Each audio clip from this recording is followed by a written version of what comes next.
I think it's been a much better window than I was expecting going into it. Obviously, Yeah, I remember when you lost the Europa League, you thought, "Oh, that's it. Spurs are going to be able to buy all these players now, and we're not going to." Yeah. Evidently, And it's not true.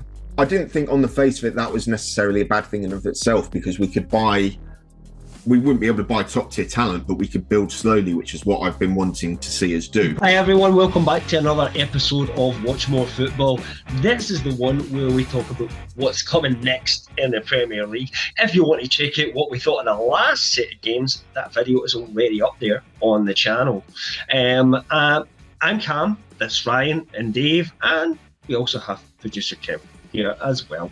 While you're on our channel, please feel free to check out our mother channel, if you like, is our Genreverse, our main Genreverse YouTube channel, and that covers a lot of anime content. Kel does a lot of the stuff on there, reviews, reactions. If you're into anime, you're going to find stuff that you like on there. And if you're into getting your entertainment news in a written format, like me, then I am one of the writers over at lrmonline.com. Check that out. Lots of stories on there. Kel does some stuff on there as well from time to time. But today we're here to talk more about football. So as I said, our last episode we discussed what's happened so far. It's worth noting that in terms of what's coming next, well, actually what's coming next is the international break, which everyone hates, don't they, guys, at this time of the season? Yeah, this is the worst one. This is the worst one. Yeah, they could definitely get rid of this one, I think. Yeah, especially it's another one that's the soon after. Just started. Yeah. It just started. Why do you already need a break? Exactly. It's not a break. It's just different. Not football. a break. No. Yeah. It's to fit in. It's pointless. It's twofold as well. International fixtures. Well, no, it's not pointless for teams who actually want to qualify for the World Cup, Cam. So No.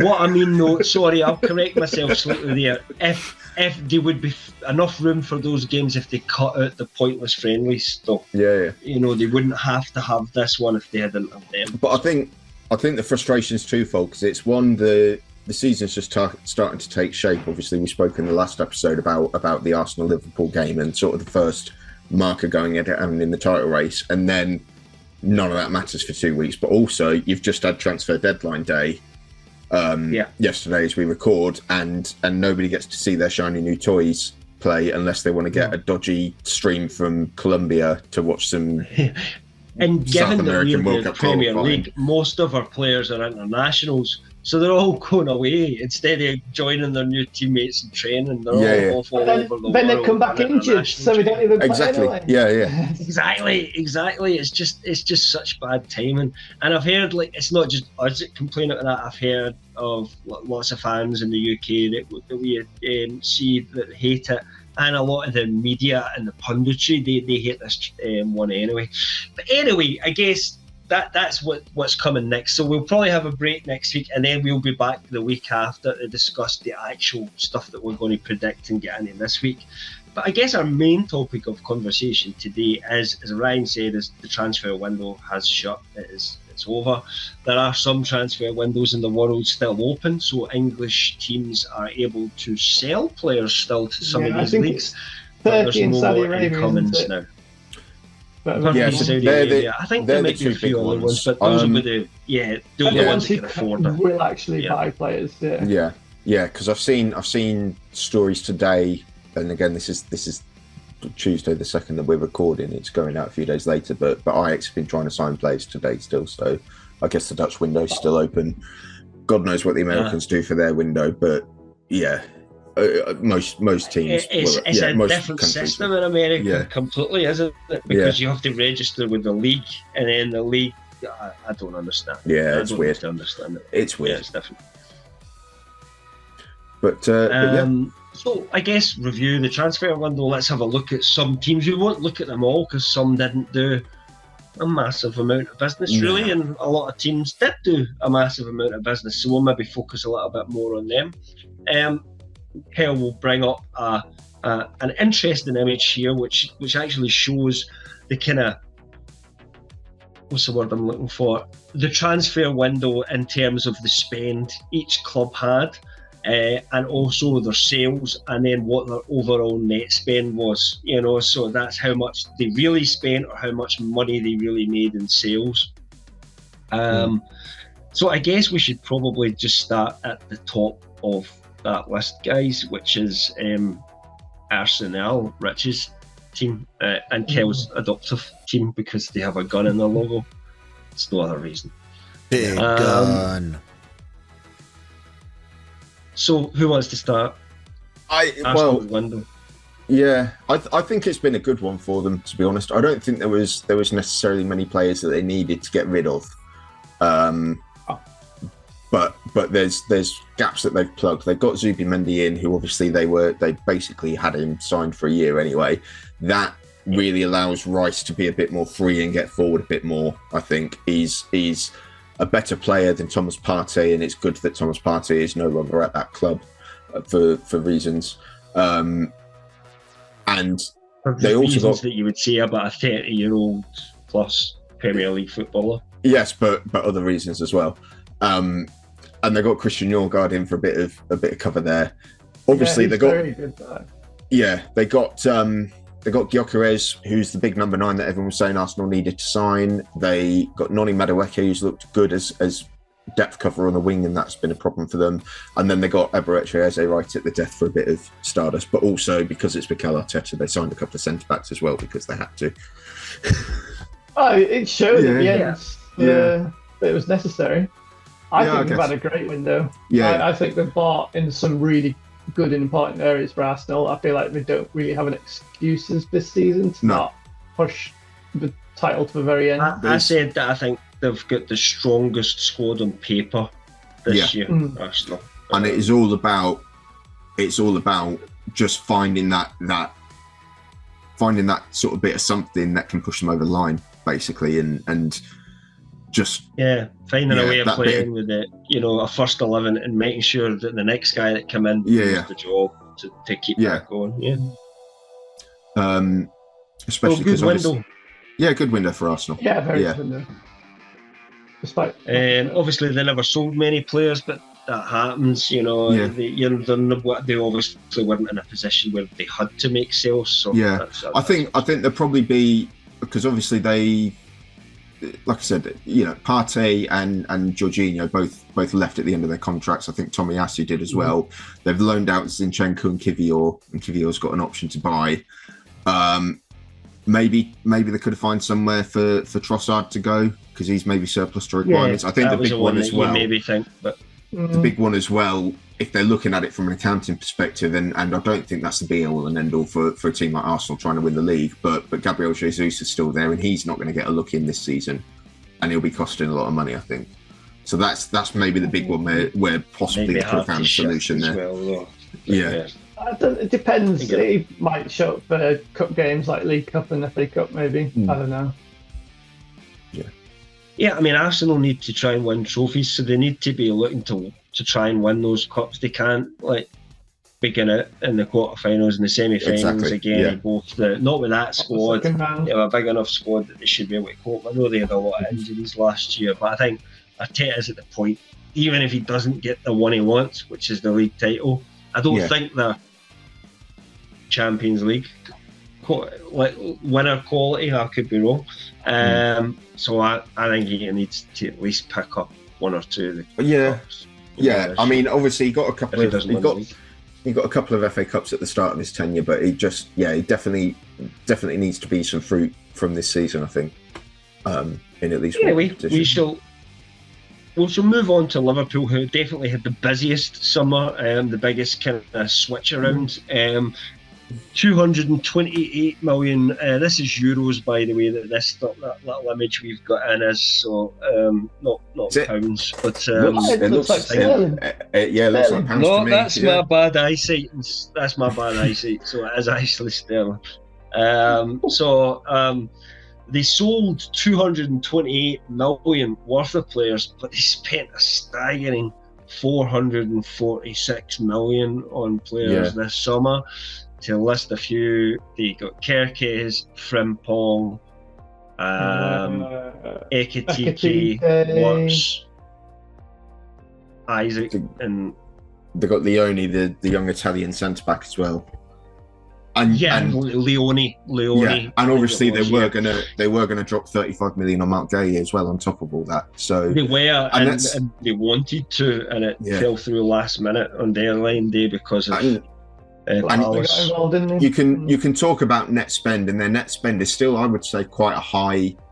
I think Isaac has obviously pushed it over the line, but 218 million net spend is transfer. Worth saying that. Yeah, Isaac cost them 125 million pounds. Yeah, but 218 million as a net spend, that would be quite a high gross spend for most clubs. Never mind the net one.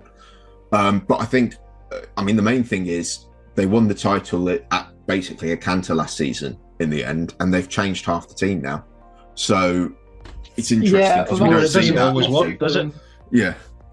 And we've seen so far how they're not as structurally together, I think you could probably say. Yeah. I think we discussed it in the last episode, how they can be gotten at.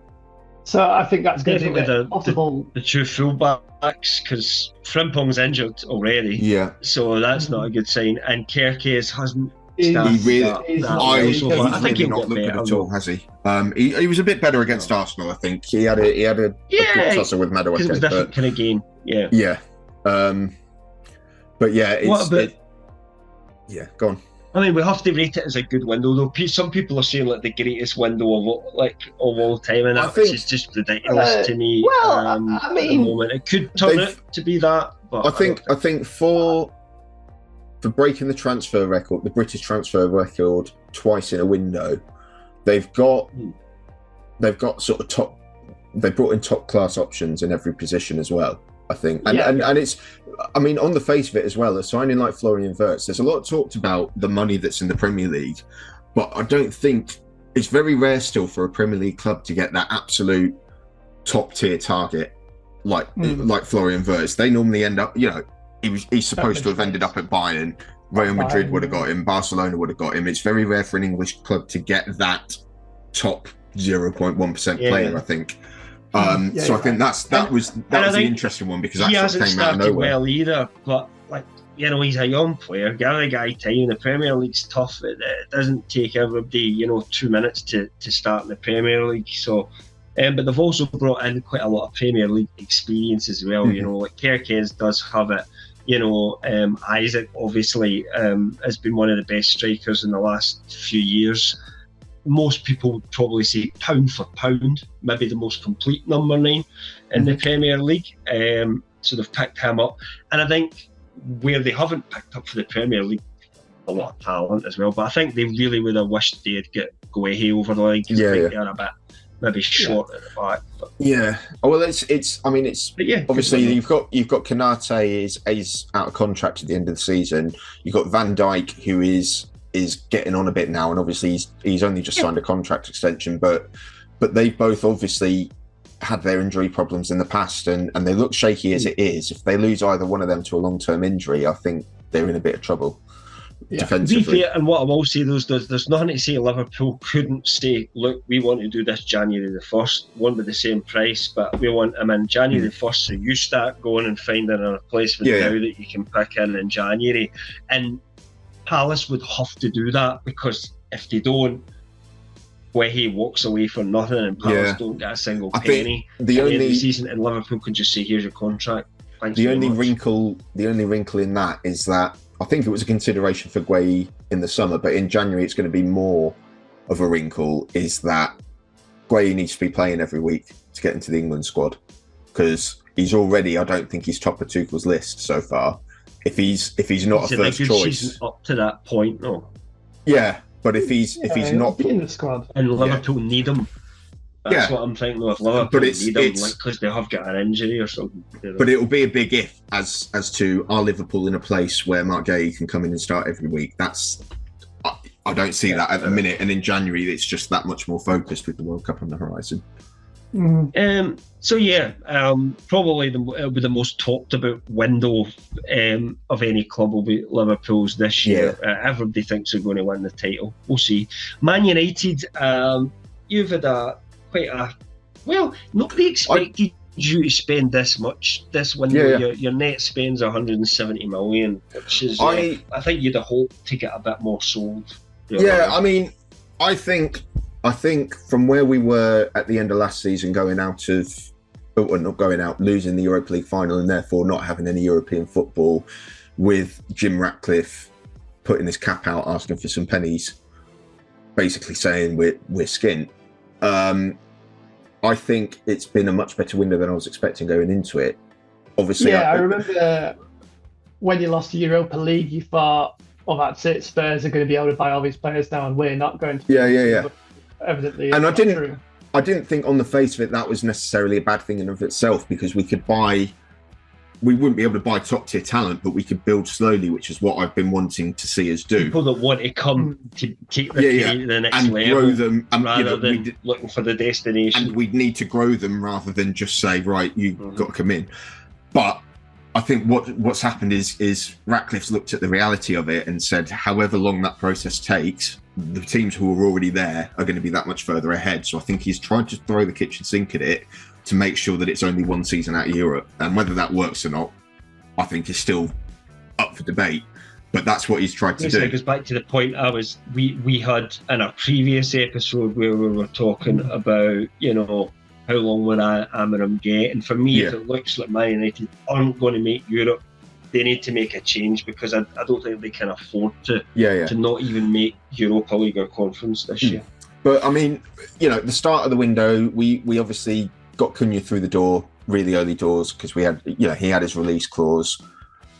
We took probably longer than we wanted to with Mbeumo, but he was still in before we went on tour, so he played a full pre-season with us, which was good.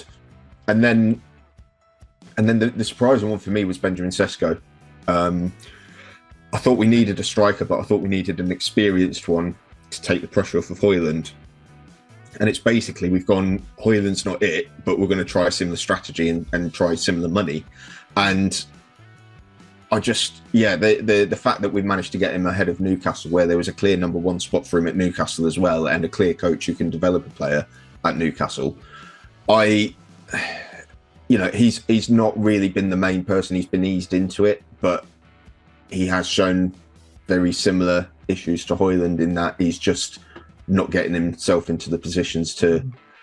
We've been creating a couple of goals for him though. Yeah. And I think he had a couple of chances against Burnley that Højlund would not have had. That is the thing, where there was crosses coming in. He leapt like a salmon and got his head on them and somehow didn't get them on target. Højlund was never getting those chances. Are we talking Højlund year one or Højlund year two? Because he dropped off rather than because in the first year he was all right. No. Højlund's first year, he took ages to score, and then he scored like 7 games in a row and then didn't score again. But he wasn't getting those chances. He was getting sort of rebounds and tap-ins, or he'd be played in behind, whereas this was basically a cross and a towering header and something you can sort of build around a bit more. So that's encouraging, but he obviously needs to go in. Sesko might regret in the future that he didn't choose Newcastle because of his overall career. But it depends, because if he smashes it at Man United, then he made the right choice, because Man United is, in all conceivable measures, currently a bigger club. And you have to think table finishes. At some point it is going to go right, and some of these signings are going to come off. I think we said the same about Bryan Mbeumo, because he had the choice between Newcastle and Man United as well, and he chose United. I thought just that. I think he had a choice of a few. Yeah, but I thought at the time that Newcastle was a better club for him, both in terms of just how you guys play and just the long-term prospects of both clubs. I get that. But he's doing all right now. Cunha I've been really happy with. I mean, the main question marks are the goalkeeper issue. We signed Senna Lammens from Royal Antwerp on deadline day. Now, he's a 23-year-old keeper who's had barely 2 seasons at Antwerp. He's not ready to come in and solve the goalkeeper issue, however big the goalkeeper issue is at United, because neither Onana or Altay are inspiring any confidence.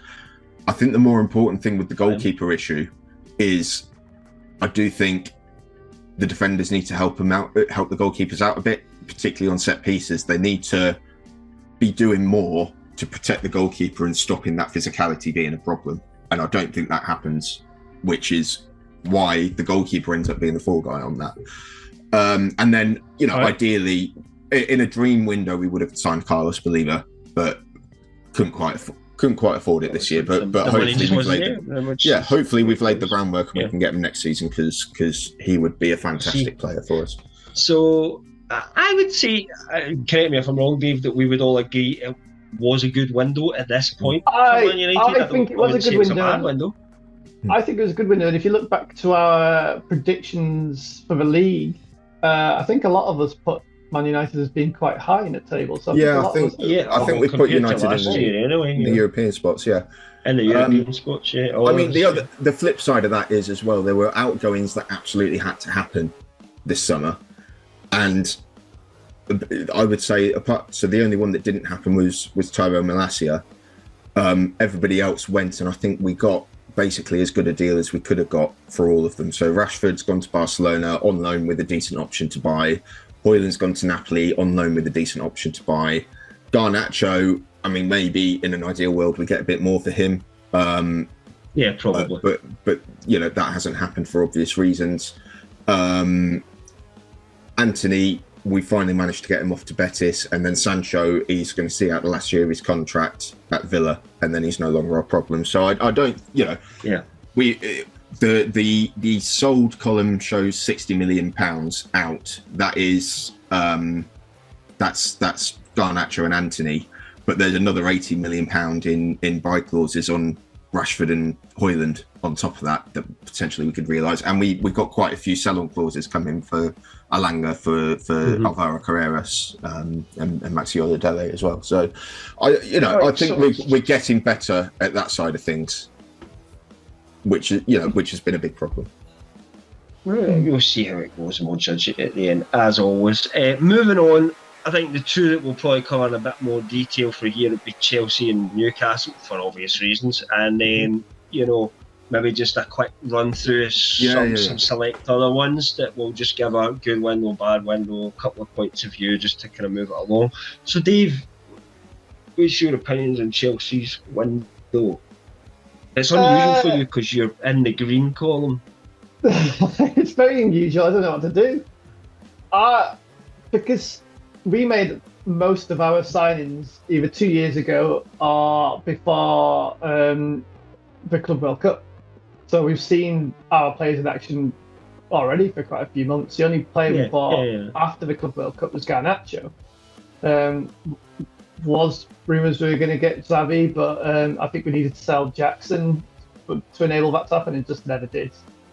Well, you got a loan with an auction in the end, but so it still wouldn't have counted. It was too late by then. It was the last minute of the transfer window, wasn't it? Mm-hmm. So far, obviously, I'm quite happy with the players we've got. João Pedro has been absolutely immense so far. Esteval, I think the entire fan base and club have just fallen in love with. Yeah, he looks like a proper player already. He's just really exciting to watch. Yeah, I like him. That smile is just very contagious. Who else? Hatter, we haven't seen much of him, but very excited for him. Delap. What do you think of Gittins so far? Because I'm not sure about him. No, I'm not. I think he's just Madueke on the left so far, to be honest. But given time, he's not. I actually like Madueke better, but I haven't seen too much. In the lead up to that, I saw a lot of Dortmund fans on Reddit being quite down on Gittins. I think he had a period where it's like every young winger. They're absolutely lightning quick on the wing. They make a fool out of a fullback once or twice, and all of a sudden they're really good. But actually, there's real limitations to his game. I don't really see that. He played well in an old system for them, and then when they changed up last Christmas, he didn't really get a lock in. Obviously, we want to utilise him like the old system, so he'd be hugging the line, which suits him more. So far, I think he's been too scared to take on players. I'm hoping that's just the confidence of the league. I'm hoping that he will just take time. he's exciting to watch when he does take on players, but so far in the Premier League, he has not done that. For the pre-season, he was doing that. He was great against Leverkusen. So give it time. And obviously, Garnacho, don't know yet. I'm hoping he'll be good, but I don't know if he's a depth or Gittins is a depth. I don't know yet. I guess we'll see them changing a lot. I mean, I've been saying... You think Garnacho will do well, don't you, Ryan? You think he'll do well? He's an excellent player. I think the perception of him is soured in the last 6 months because basically he's fallen out with Ruben Amorim. And part of that has been, he's had a couple of, I wouldn't say attitude issues, but he's a kid and he does stupid kid things. Yeah. And that's happened a few times. But part of it as well is, unless you're selling Bruno, he was our most valuable player and we needed to sell somebody. So I think that whole thing has been engineered to get him out of the club to a certain extent. Maybe, and he's pure profit because he's an academy as well. So there's no, it's 40 million in the bank. And but I think the opinion of him within the United fan base, because all of a sudden he's being forced out, the opinion of him has turned 180 in a really quite toxic way. But realistically, if you took United out of the equation and you looked at a player of his age, with his experience in a top league, with his goal record in a top league, any team would want to have him and they'd be spending 70 million on him. Because it's United and because he's being forced out, that's why his value's gone so low, and that's why people are that sceptical. But if he plays in a functioning team... We paid more for Anthony Gordon. Yeah. Just to point out. Yeah, exactly. Before, and Gordon's a good player. I'm not, But he wasn't that good at that point. Garnacho is a better player than what Gordon was when he signed him. I agree. Yeah. But I think in a functioning team with proper support, he can absolutely be a world beater. He does need to get his head screwed on a little bit, but he can absolutely be a world beater. And we were all expecting him to do that at United, and it hasn't happened. But that doesn't make him a bad player. Yeah, I hope you're right, Ryan. I do. And it's exciting to have a young, talented team. And I think a lot of the players that have come in have said it's nice to be around players similar ages, similar ambitions, and it's helped them gel with the other team members. So hopefully that'll happen with Garnacho. Well, the one thing I think you still might be missing, though, that we discussed last year, Dave, is that experience. I know you've got Reece James back fit at the moment, and that'll be key. Cucurella, I would say, is a senior player now, but maybe Tosin and Chalobah as well, I think. Cucurella, and I think Enzo, despite him being very young, he's very experienced. I guess he is. Yeah, in terms of winning things, he's won a World Cup. He's won the Club World Cup now as well. So. Yeah, and I feel like Pedro Neto, he's fairly experienced as well. I think after the Club World Cup, they probably just got experience just through that, so it's going to give him confidence going into the season.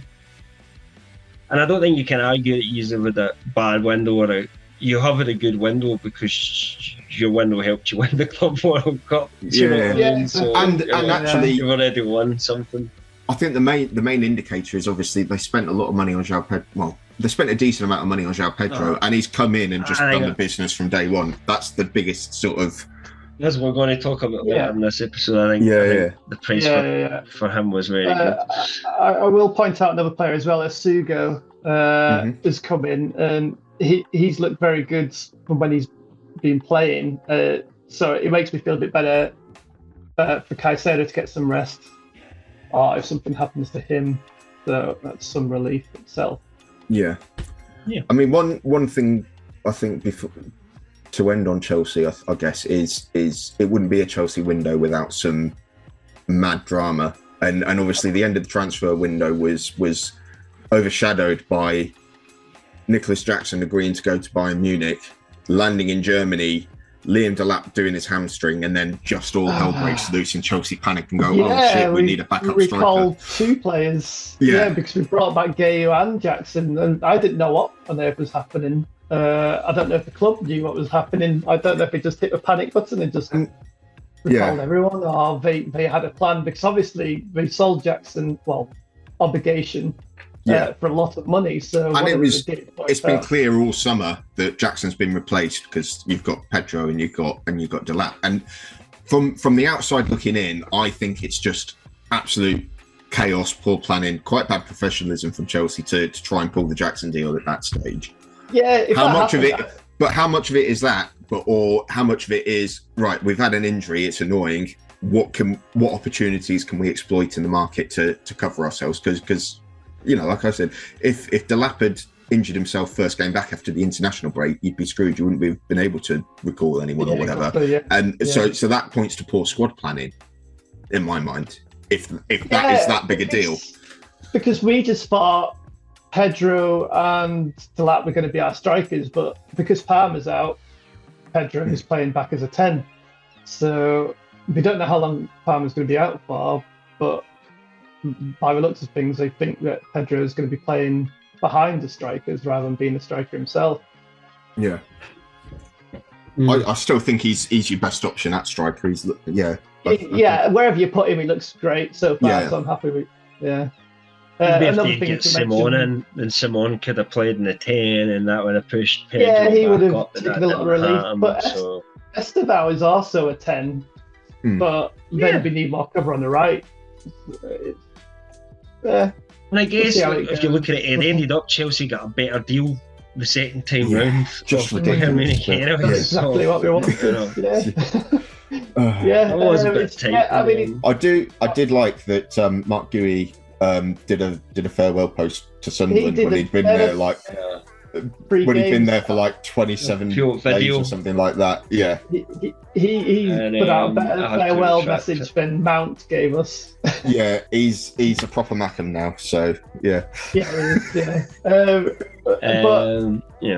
One thing to mention is the outgoings for Chelsea. I think that 25 players out, either on loan or sold, which is just an entire crazy, squad. How we've got a positive net spend. But Raheem Sterling remains. He is the last of the bomb squad if you don't count for now, because they could go abroad. Yeah. True, yeah. But I think he wants to stay in London. I think he'd prefer to just collect wages and stay with his family. Yeah, there was rumours of him going to Fulham, wasn't there? That it just didn't happen in the end. I wonder whether it was just wages or something. I don't know. Well, they were going to go with Tyreek in the end, weren't they? And that fell through last minute. So. Yeah. So how about you then, Cam? Yeah. So Newcastle, I mean, our transfer window was dominated by the whole striker saga, but actually most of that saga involved doing nothing happening until a week ago, and then everything cut loose and actually happened. But while there was all the talk about Newcastle having this disastrous transfer window because of the striker situation, we were quietly picking up, I think, some good deals in the background. So, Chow,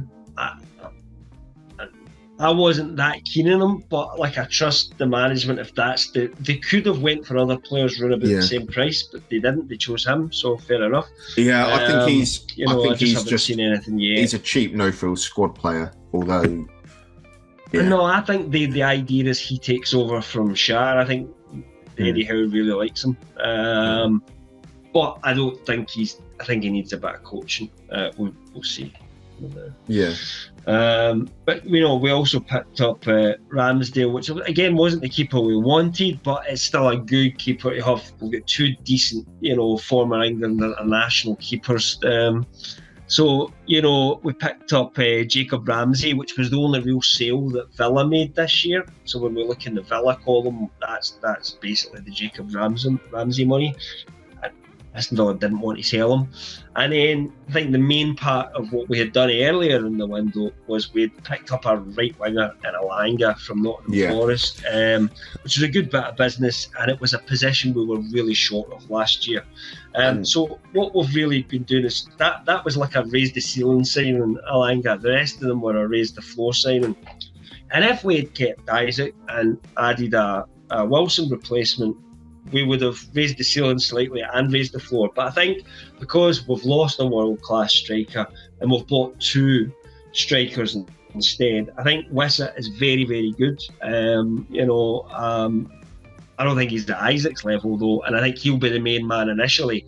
I think Walter Mada is a great signing. I think, there was, again, Bayern Munich wanted to sign him this year. They couldn't quite afford the fee. We could, because we knew the Isaac sale was coming. And I think we've picked up a future superstar, to be honest. Could be wrong. These things happen. But I think he will take a bit of time to actually,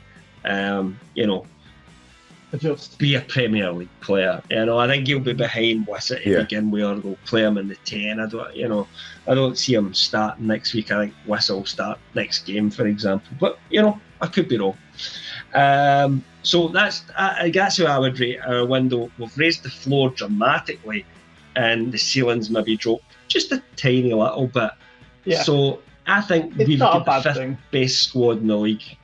If I look at our squad, I think it's the fifth best in the league. We'll see at the end of the season. Anything you guys want to say on that? Yeah, I agree with you, to be honest. Yeah, I think Alanga's, I like Alanga. He wasn't good enough for United, but he had a good season with Forest last season, and I think he suits Eddie Howe.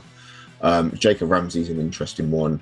I think Voltemada, I think that's a good statement intent signing. That's an important signing for Newcastle from a perception sort of standpoint.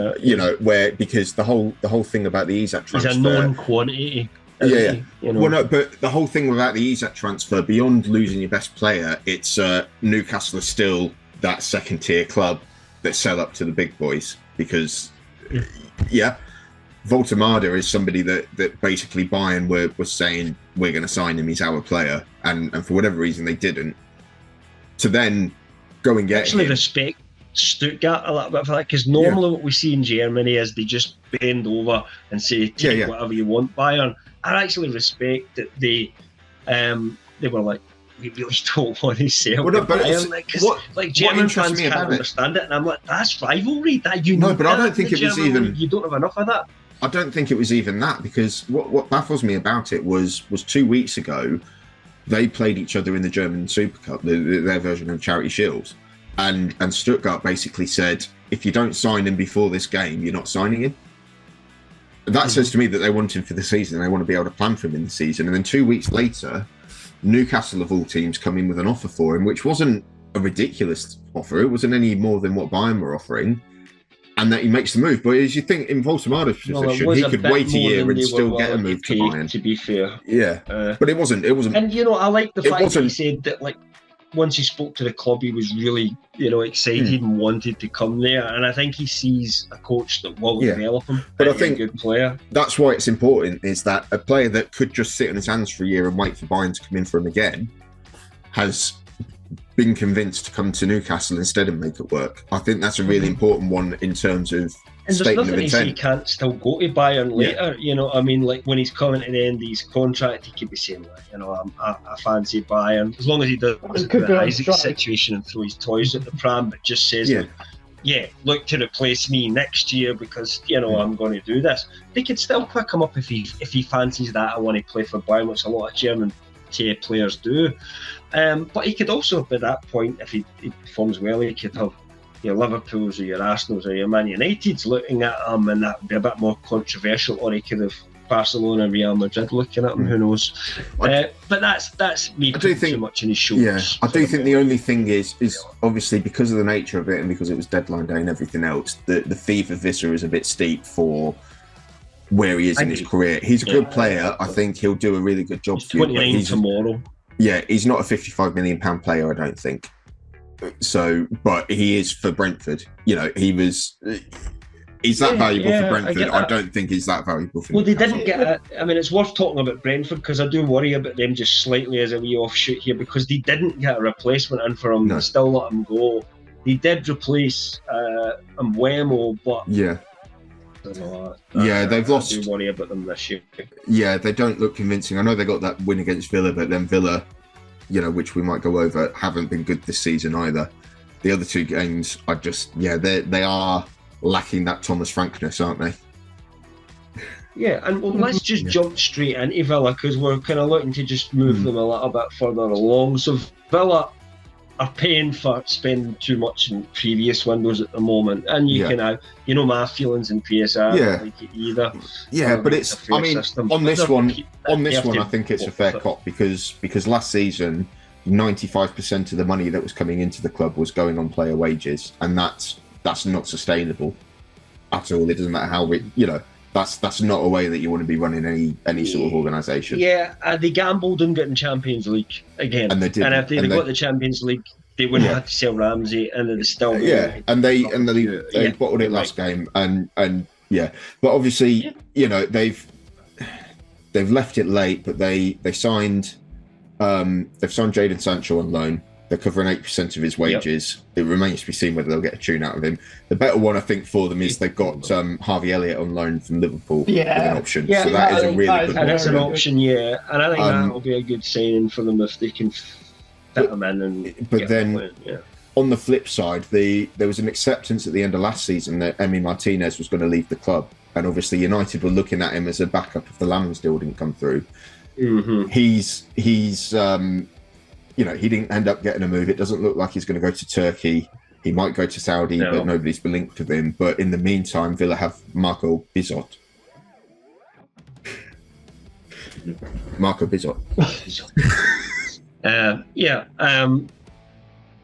don't know. I just, the way I look at Villa is I just don't think they maybe have as strong a squad as they did the second half of last year. And therefore, I don't expect them in I don't think they'll push for Champions League this year. I mean, Watkins has started the season slowly. They haven't really got cover option. They signed Evan Gasson. They've signed Evan Gasson, who's been playing on the wing. I guess with Sancho coming in, with Elliott to an extent, Gasson can maybe play striker. The kind of cover striker. Yeah. But I mean, they haven't started the season well. Sky 6 club, Spurs, because Spurs have kind of had a bit of a funny window in terms of it's probably worth just covering that they really were they'd almost agreed a deal for Eze, and then last minute he basically picked up the phone to Arteta at Arsenal, Spurs arch rivals, and said, actually I really want to come to you guys, any chance of you coming in for us? And they just decided to go for it, and then Arsenal sealed the deal. So Spurs were then trying to get someone in, but they kind of did get a win, if you like, because they brought in Xavi Simon, who Chelsea were seriously looking at for a 10, and they've brought him in. And I think that was the most important signing for them because of Maddison's injury, that they've now got a 10. They've only got a 1, but still it's better than nothing. Yeah, and I think they've picked up some okay signings as well. I don't think it's a bad window for Spurs. It's just I think it's a really good window for Spurs. Yeah, because they've got Kudus, who's looked incredible so far, and Palhinha, who is also looking very good. Looks to be very important for how Frank sets up. So I think Spurs have had one of the best windows. Not quite up there with like Liverpool or Arsenal, but I think what we needed, they've done very well. Yeah, I think João Palhinha is a good signing for them. It's quite a high, a bit like Grealish, it's quite a high option if they decide to take it up next season for his age. But Kudus, I think, has started well. Xavi Simons remains to be seen. I think he's a bit lightweight for the Premier League, but he could find a way to make that not an issue.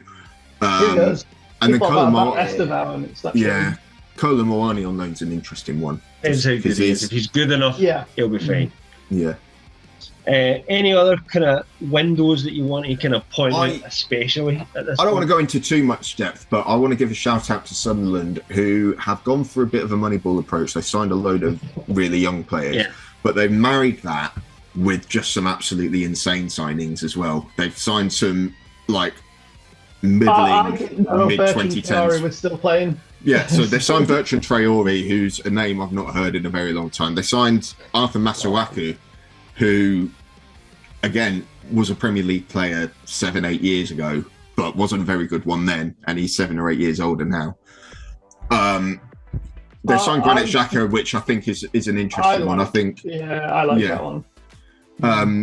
And was it they signed him from Strasbourg, Diarra in midfield. I think he looks like a good player. So I think they've looked good this season.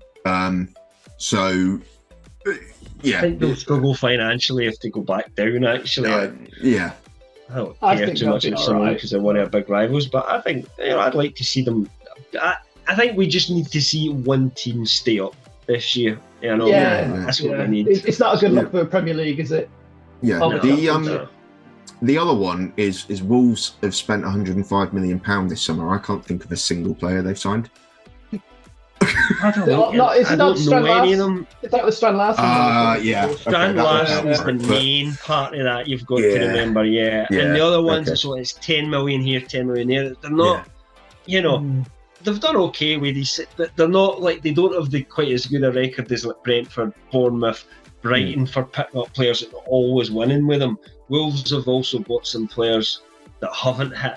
They also, like one of the players they sold, like Fabio Silva, when he was the next hot young thing, and really they lost a lot of money on him because he never did anything, and they ended up putting loan here, there, and everywhere. So, yeah, I'm not saying Wolves are definitely picked up good players, but we just don't. They're an unknown quantity. Some of these new guys, aren't they?